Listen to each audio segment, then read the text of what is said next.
I drove a car from London to New Zealand. Got stranded in Tehran, Iran, and flew Jewish refugees to Israel in 1950, just after the Jewish state had been established. And we had to avoid Syrian and Iraqi fighter planes that were trying to shoot us down because they hated Jews.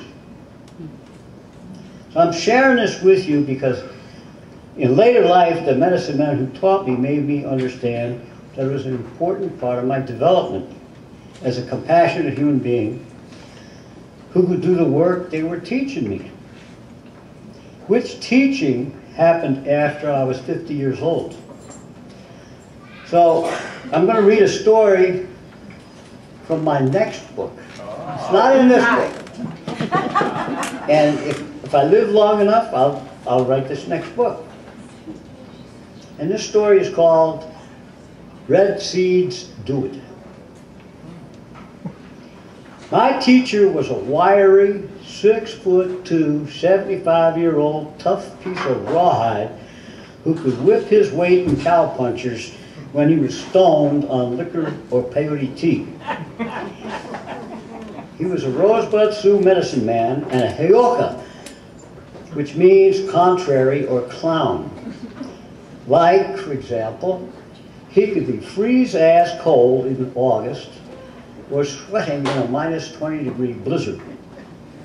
He also manifested other strange phenomena. He was a lot older than me. He was my teacher and also my friend. I brashly called him Speedy Gonzales. I don't know if anybody knows the old Speedy Gonzales joke. I call him Speedy Gonzales. Actually, one of his names was Hail Haluzan, which maybe you understand. It means fast on. So I call him Speedy Gonzales. He called me Wichashalatanka, which means little big man, and other less polite, even mystical, occult kind of things, which I did not understand for a long time. We understood each other well enough to be able to call ourselves these names. Like many old-time and even biblical-time teachers, he taught using aphorisms, little short, concise sayings. And one of his was, a voice could speak and understanding come a long time later. Or, he couldn't understand, so he wiped his ass with it.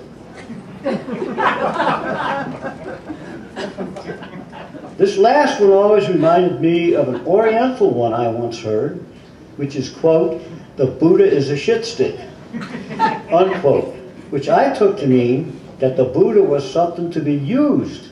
1,000 years ago, people used whatever they found along the trail to wipe themselves. But maybe I never got the meaning of either one. When he got serious about teaching me, he would take me into his sweat lodge, which is a ceremonial structure.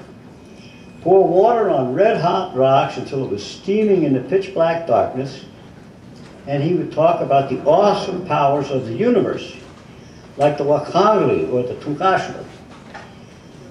Sometimes it was different, like teaching me about how a man had to experience life in all its aspects, from the highest visionary side to the lowest of the low down, the whole Zia, or trail of life, the gamut of human experience, in order to know what people go through, to be able to have the compassion, to be kind, understand life, and to help people, even bums and drunks, stockbrokers, pimps, or millionaires.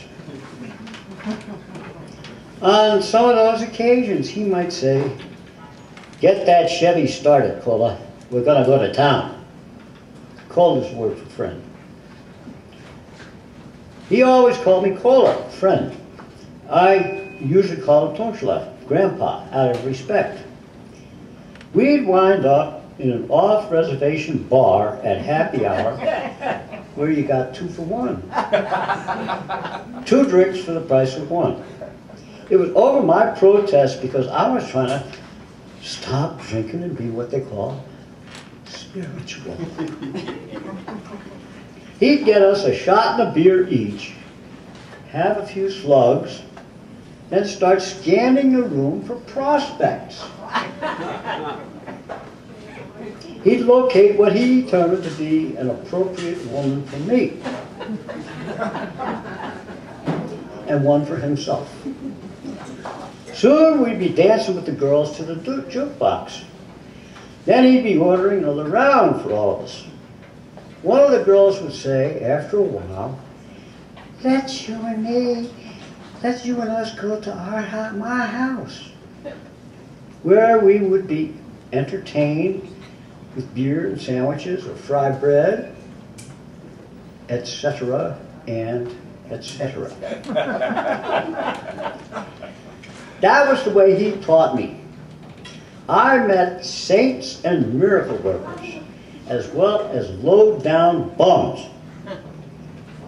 On a few occasions, it was the very same man.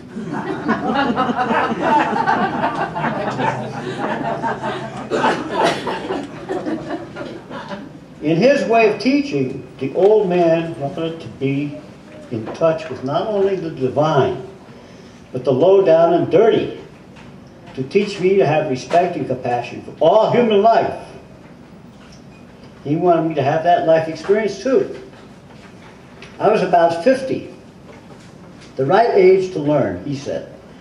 His philosophy was that a person had to have about 40 or 50 years experience before he got over his self-importance and learned enough about life to be humble and compassionate and try to help people. He said he was a helper. He never aggrandized himself by calling himself a medicine man. He was also a roadman, a priest of the Native American Church, and had another title as well.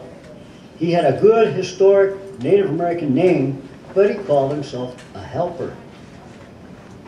He was also, in old age, a great one with the ladies, to the distress of his wife of over 50 years. His teaching was that the energy transmitted between men and women that way was a vivifying force which kept them both going, a force that gave them long life and health. Ore was a handsome young Hunkpapa Sioux, Sitting Bull's old band. He belonged to what used to be Sitting Bull's band. He was a sun dancer and a close friend of mine. We traded many stories. Storytelling is the original pre-European method of education, and it's still going on. I'm a storyteller. Teddy Williams was a storyteller. I'm telling you a story. Ore told me this story. He was about 30 when it happened. He had picked up a sweet young thing in a bar, and she had taken him home to her place. It was after midnight.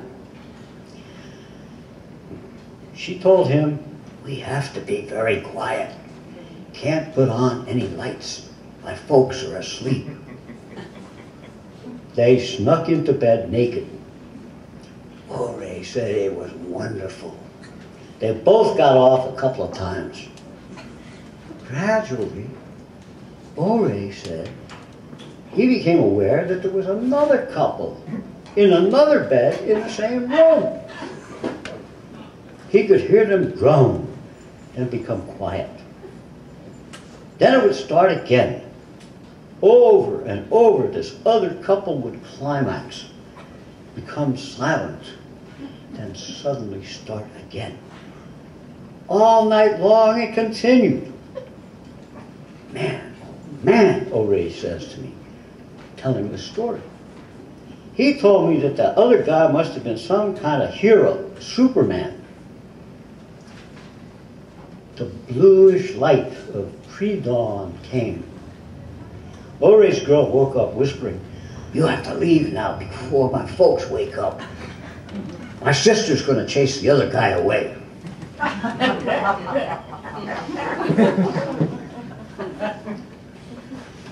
So, Oray lifts up his head just in time to see the other guy sneaking out of bed. He was astounded to recognize that the Superman was my 80-year-old teacher. It's a lesson for all you old guys. Grandpa had medicine to help him that way. There were little red seeds that he carried in a small buckskin bag. He wouldn't give them to me. I was begging him. He said I was too young, that I didn't need them. Oray was after him too, but he was a lot younger than me. I never did find out what they were or what plant they came from. Oray and I asked around quite a while, but nobody could tell us. Ehani, which means a long time ago, that was part of his teaching to me.